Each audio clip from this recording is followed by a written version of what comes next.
தமிழ் சேது 2 பேருமே சேர்ந்து பிரச்சாரம் பண்ணிட்டு இருக்காங்க. அப்போ கேட்குறாங்க தமிழ், "நீங்க எல்லாருமே மோதிர சின்னத்துக்கு தான் ஓட்டு போடணும்" அப்படின்னு சொல்லிட்டு கேட்டுட்டு இருக்காங்க.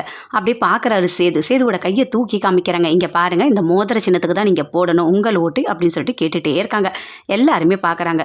கண்டிப்பா ஓட்டு போட்டுடணும் அப்படின்னு சொல்லிட்டு பேசிக்கிட்டே இருக்காங்க. அதுக்குள்ள அப்படியே கையை இழுக்கிறாரு. "அங்க பாரு, பிரச்சாரம் முடிஞ்சிடுச்சு, நீ கையை எடு" அப்படின்னு சொல்றாரு. "இங்க பாருங்க, பிரச்சாரம் தான் முடிஞ்சுது, அதுக்காக உங்கள் கையை விடணும்னு யாரும் சொல்லலையே" அப்படின்னு சொல்லிட்டு தமிழ் சொல்கிறாங்க. "இங்கே பாரு, தேவையில்லாதெல்லாம் பண்ணிகிட்டு இருக்காத, உன் மேலே இருக்க கோவம் எனக்கு கொஞ்சம் கூட குறையவே இல்லை. நீ எப்போ எங்கள் அப்பாவை மாட்டி விட்டியோ அப்பத்துலேருந்து உன்னை எனக்கு பிடிக்கவே இல்லை. உன் மேலே எனக்கு கடுப்பாக இருக்குது" அப்படின்னு சொல்லிட்டு அப்படியே கோவமாக பேசிகிட்டு இருக்காரு. அதுக்குள்ளே அவங்க மாமாவுக்கு ஃபோன் வருது. அட்டன் பண்ணி பேசுகிறாரு. சேதுவோட அப்பா சொல்கிறாரு, "நீங்கள் பிரச்சாரம் பண்ணது போதும், வீட்டுக்கு வாங்க" அப்படின்னு சொல்லிட்டு. "மாப்பிள்ளை, பிரச்சாரத்தை முடிச்சுக்கலான்னு சொல்கிறாரு" அப்படின்னு சொல்கிறாரு. "சரி, நான் வீட்டுக்கு போகிறேன், நீங்கள் அதுக்கப்புறம் வாங்க" அப்படின்னு சொல்லிட்டு அப்படியே சேது கோவமாக போகிறாரு. தமிழ் இறங்கி வராங்க. அப்போ அவங்க மாமா கிட்ட பேசிகிட்டு இருக்காங்க. பாவம், அவன் ஏதோ ரொம்ப கோவத்தில் தான் இருக்கான், இன்னும் கூட கோவம் சரியாகலை அப்படின்னு சொல்லிட்டு இருக்காரு. அவர் கோவத்தில் இருக்கிறாருன்னு தெரியுது, ஆனால் அவரை எப்படி மாற்றணும்னு எனக்கு தெரியும். அவர் கோவம்லாம் என்னை ஒன்றும் பண்ணாது அப்படின்னு சொல்லிட்டு தமிழ் சொல்லிட்டு இருக்காங்க. "கண்டிப்பாக அவர் மனசில் நான் தான் இருக்கேன்" அப்படின்னு சொல்லிட்டு இருக்காங்க. "இங்கே பாருமா, அவன் பண்ணுறதுலாம் நீ பெருசாக எடுத்துக்காத" அப்படின்னு அவங்க மாமா சொல்கிறாரு. "இல்லை இல்லை, நான் அப்படிலாம் எடுத்துக்கவே மாட்டேன்" அப்படின்னு சொல்லிட்டு எல்லாருமே சேர்ந்து வீட்டுக்கு போகிறாங்க. வீட்டில் அப்படியே யோசிக்கிறாங்க. தாமரையோட அம்மா 2 பேருமே. "ஆமாம், அந்த தமிழுக்கு நான் மருந்து கொடுத்தோம், அப்போ கூட குழந்தெல்லாம் கலையவே இல்லை, அவள் நல்லா இருக்கா, பிரச்சாரம்லாம் பண்ணியிருக்காளே" அப்படின்னு சொல்லிட்டு 2 பேருமே சேர்ந்து பேசிகிட்டு இருக்காங்க. "அம்மா, என்னம்மா பண்ணி வச்சிருக்க? நீ கொடுத்த மருந்து சரியாக வேலை செய்தியா என்ன?" அப்படின்னு தாமரை கேட்குறாங்க. "அதாண்டி எனக்கும் தெரியல, சரி இரு நான் போய் பார்க்குறேன்" அப்படின்னு சொல்லிட்டு அப்படி போய்ட்டு தமிழை கூப்பிடுறாங்க.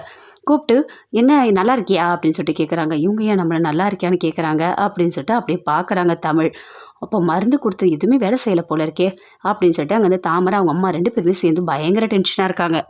சேதுவோட அப்பா உட்காந்து பேசிகிட்டே இருக்காரு. அங்கேருந்து ஒரு கட்சிக்காரர் வராரு. வந்து உட்காந்து பேசிகிட்டு இருக்காரு. என்னப்பா நடக்குது? உன்னோட மருமகளா சூப்பராக பண்ணியிருக்காங்க பிரச்சாரம், எல்லா இடத்துலையும் நல்லா பேசுகிறாங்கப்பா. பிரச்சாரம் அதுவும் பாட்டெல்லாம் பாடி ஊட்டிக்கிட்டு இருக்காங்க போல இருக்குது, நல்ல ஒரு வரவேற்பு இருக்குது, கண்டிப்பாக நீ தான் ஜெயிக்க போகிற அப்படின்னு சொல்கிறாரு. அதை கேட்டோன்னே அப்படியே சேதுவோட அப்பா ரொம்ப சந்தோஷமாக பேசிகிட்டு இருக்காரு. ரொம்ப நல்லா பிரச்சாரம் பண்ணியிருக்காங்க, அந்த பொண்ணு சூப்பர் அப்படின்னு சொல்லி நல்லா பேசிகிட்டே இருக்காங்க. அதை கேட்டோன்னே அப்படியே ஈஸ்வரிக்கு கோவமாக வருது. இவளை வேற புகழ்ந்து வேற பேசுகிறாங்களா அப்படின்னு சொல்லிட்டு அப்படியே கோவமாக நின்றுட்டு இருக்காங்க. அங்கேருந்து அந்த கட்சிக்காரர் போகிறாரு. போனோடனே சேது அப்படின்னு சொல்லிட்டு அவங்க அப்பா கூப்பிடுறாரு. "ஐயோ மாமா, அப்பா என்னை கூப்பிடுறாரு மாமா" அப்படின்னு சொல்லிட்டு அப்படியே சேது எல்லாத்தையும் இடிச்சுட்டு ஓடி வராரு. வந்து நிற்கிறாரு. நின்ன உடனே, "எங்கள் போஸ் எங்க?" அப்படின்னு சொல்லிட்டு கேட்குறாரு. அதை கேட்டோடனே சேது எதுவுமே பேசவே இல்லை. இருங்க நான் போய் கூட்டிகிட்டு வரேன்" அப்படின்னு சொல்லிட்டு அப்படி ஈஸ்வரி போகிறாங்க. போயிட்டு போஸை கூட்டிகிட்டு வராங்க. போஸ் வந்து நிற்கிறாரு. "இங்கே பாரு, இந்த பூத்துக்கு போகணும், இந்த வேலைலாம் செய்" அப்படின்னு சொல்கிறாரு. ஆனால் எந்த வேலையுமே கொடுக்கவே இல்லை சேதுக்கு. சேது ரொம்ப ஒரு மாதிரி ரொம்ப வருத்தமாக போகிறாரு. போனோடனே அப்போ பாட்டி யோசிக்கிறாங்க, "ஐயோ, சேதுவை கூப்பிட்டோன்னே ஓடி வந்தானே, அப்போ ஏதோ கோவம் போயிடுச்சுன்னு நான் நினச்சேன் என் பையனுக்கு, ஆனால் இன்னும் கோவம் குறையவே இல்லை போல இருக்கே, என் பேரனை பார்க்கவே எனக்கு கஷ்டமாக இருக்குது" அப்படின்னு சொல்லிட்டு பாட்டி ஒரு பக்கம் வருத்தப்பட்டுட்டு இருக்காங்க. அங்கே நின்றுட்டு இருக்காங்க அப்படியே தமிழ் நின்றுட்டு மலர்கிட்ட பேசிகிட்டு இருக்காங்க. அவரை கூப்பிட்டோடனே அவர் எவ்வளோ சந்தோஷமாக ஓடி வந்தார் தெரியுமா? பார்க்கவே எனக்கே ரொம்ப கஷ்டமாக இருக்குது, மாமா அவரை ஏற்றுக்கவே இல்லை போல இருக்கு இன்னும் அப்படின்னு சொல்லிட்டு ரொம்ப கஷ்டமாக பேசிகிட்டு இருக்காங்க 2 பேருமே சேர்ந்து. பேசிட்டோன்னே அப்படியே வெளியே போகிறாங்க. போனோடனே அந்த ஈஸ்வரி அப்படியே நக்கலாக பார்க்குறாங்க. பார்த்து கேட்குறாங்க, "என்ன, உன் புருஷனை கூப்பிடவே இல்லையா?" "கண்டிப்பாக ஏற்றுக்கவே மாட்டார், என் பையன்தான் எல்லாமே" அப்படின்னு சொல்கிறாங்க. அதை கேட்டோன்னே அப்போ சொல்கிறாங்க தமிழ், "இங்கே பாருங்கள், உங்கள் பையன்தான் எல்லாமேன்னு நினைக்காதீங்க, இப்போ அவர் பேசல, ஆனால் கண்டிப்பாக என் பையன் சேதுதான்னு சொல்கிற நாள் சீக்கிரமாகவே வரும், நான் வர வைப்பேன்" அப்படின்னு தமிழ் சொல்கிறாங்க. அப்படியே ஈஸ்வரிக்கு கோவமாக வருது. கோவம் வந்தோடனே அங்கேருந்து போகிறாங்க.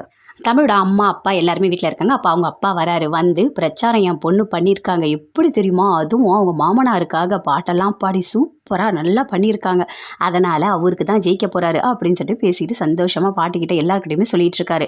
அதுக்குள்ளே வெளியே யாரோ வந்திருக்காங்க. "யாரும் போய் பாருமா" அப்படின்னு சொல்லிட்டு அவங்க பொண்ணை அனுப்புகிறாரு. அவங்க பொண்ணு போய் பார்க்குறாங்க. "ஆமாம், நீ எதுக்காக இங்கே வந்த? எங்கள் அக்காவை மாட்ட வச்ச இல்லை, இன்னைக்கு எங்கள் அக்காவோட வாழ்க்கை இப்படி கஷ்டப்படுறதுக்கு காரணமே நீ தானே, நீ எதுக்கு இங்கே வந்த?" அப்படின்னு சொல்லிட்டு அவங்க தங்கச்சி கேட்குறாங்க. அப்படியே நிற்கிறாரு. அங்கே தான் அவங்க அப்பா அம்மா எல்லாருமே வெளியே வந்துட்டாங்க. "நீ எதுக்கு இங்கே வந்த?" அப்படின்னு சொல்லிட்டு தமிழோட அப்பாவும் கேட்குறாரு. "அன்னைக்கு என் பொண்ணு தான் தப்பு பண்ணா, என் பொண்ணு தான் போலீஸ் ஸ்டேஷனுக்கு ஃபோன் பண்ணி சொன்னான்னு சொல்லிட்டு என் பொண்ணோட வாழ்க்கையை இப்போ நாசமாக்கிட்டு எதுக்காக இங்கே வந்திருக்க?" அப்படின்னு சொல்லிட்டு கேட்குறாரு.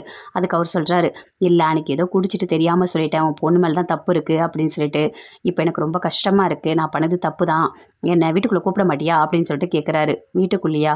இங்கே பாருங்கள், வீட்டுக்குள்ளே விடாதீங்க" அப்படின்னு சொல்லிட்டு தமிழோட அம்மா சொல்கிறாங்க. "எதிரியாக இருந்தாலும் வீட்டுக்குள்ளே கண்டிப்பாக விடணும், தப்பு இல்லை" அப்படின்னு சொல்லிட்டு அவங்க அப்பா சொல்கிறாரு. "நீ உள்ள வா" அப்படின்னு சொல்லிட்டு உள்ளே கூப்பிட்றாரு. கூப்பிட்டோன்னே சொல்கிறாரு, "அன்றைக்கி நான் பண்ணது தப்பு தான், என்னை மன்னிச்சிடு, நான் செஞ்சதெல்லாம் தப்பு தான்" அப்படின்னு சொல்லிட்டு ரொம்ப ஃபீல் பண்ணி சொல்கிறாரு. "ஓ, என்னை மன்னிச்சிட்டு மன்னிச்சிட்டேன்னு ஒரு வார்த்தையாவது சொல்லு அப்படின்னு சொல்கிறாரு. அப்படியே பார்த்துக்கிட்டே இருக்காரு, எதுவுமே பேசவே இல்லை. நீ எவ்வளோ பெரிய தப்பு பண்ணியிருக்க தெரியுமா அப்படின்னு சொல்லிட்டு தமிழோட அப்பா சொல்கிறாரு. சகலா நான் பண்ணதெல்லாம் தப்பு தான் சகலா, தயவு செய்து நான் மன்னிச்சிடு அப்படின்னு சொல்லிட்டு கால்லேயே உழறாரு, விழுந்து அப்படியே அழறாரு. சரி எழுந்துரு, கண்டிப்பாக நான் உன்னை மன்னிச்சிட்டேன் அப்படின்னு சொல்கிறாரு. சொல்லிட்டோன்னே அங்கேருந்து போகிறாரு. பயங்கரமாக அப்படியே ஃபீல் பண்ணுறாரு. சேது ஃபீல் பண்ணிகிட்டு இருக்காரு. அப்பா நம்மக்கிட்ட எந்த வேலையுமே சொல்ல மாட்டாரு அப்படின்னு சொல்லிட்டு பயங்கரமாக ஃபீல் பண்ணுறாரு. அப்போ அவங்க மாமா சொல்கிறாரு, கண்டிப்பாக மாறும்.